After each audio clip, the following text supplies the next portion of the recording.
नमस्कार। आज हम एक बहुत ही अहम स्रोत के कुछ हिस्सों पर गौर कर रहे हैं। ऋग्वेद, शाश्वत ज्ञान का दिव्य प्रकाशपुंज।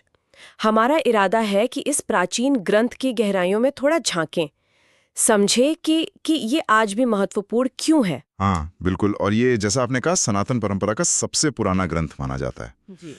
लगभग 3,500 साल पुराना।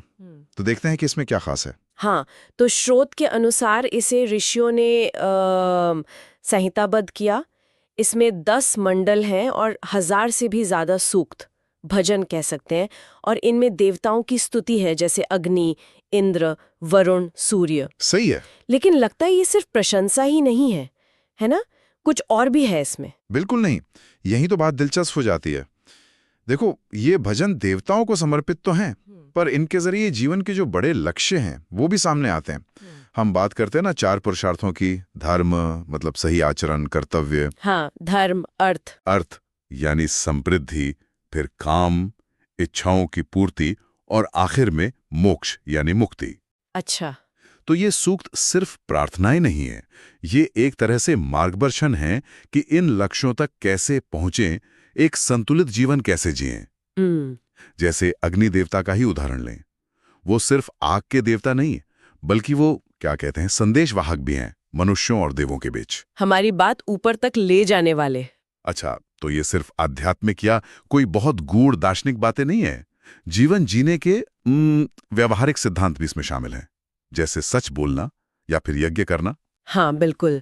और यहाँ यज्ञ का मतलब भी, मतलब सिर्फ वो हवन कुंड वाला यज्ञ नहीं है।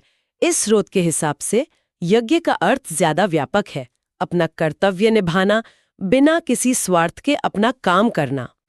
और इसी के साथ सत्य पर चलना, एकता बनाए रखना, अच्छा आचरण करना, और देखो, प्रकृति के साथ तालमेल बिठाकर जीना।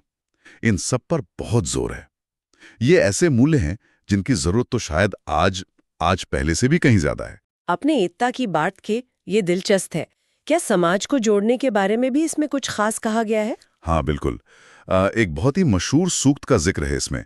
ऋग्वेद का 10वां मंडल, सूक्त 191, मंत्र 2। संगच्छध्वम संवध्वम समवो मनांसी जानताम। अच्छा, इसका मतलब क्या हुआ? इसका भावार्थ है, सब साथ मिलकर चलें, एक आवाज में बोलें, और सबके मन एक जैसे सोचें, एक हों।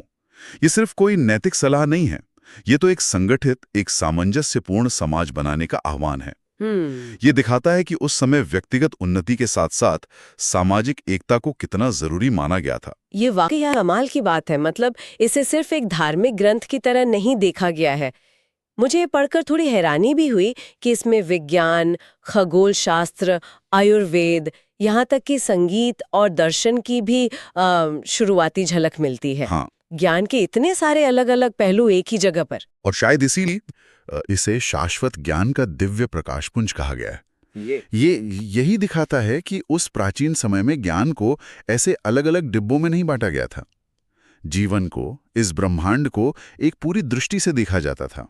सही बात है। चाहे वो आसमान के तारों की गिनती हो, या सेहतमंद रहने का तरीका, या फिर सृष्टि कैसे बनी इसके रहस्य जानने की कोशिश, ये सब एक ही बड़े ज्ञान के पेड़ की टहनियां थी। ये सिर्फ पूजा पाठ का संग्रह नहीं है, बल्कि इंसानी जिज्ञासा और ज्ञान का एक बहुत बड़ा स्रोत है। तो अगर हम इसे संक्षेप में देखें तो ऋग्वेद सिर्फ इतिहास का एक पन्ना नहीं है।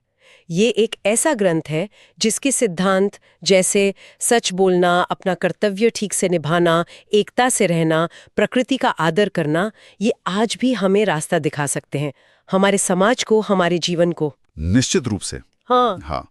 और इसी बात पर हम आज की चर्चा को रोकते हुए एक सवाल छोड़ जाते हैं। ये सवाल सीधे इसी स्रोत से उठता है।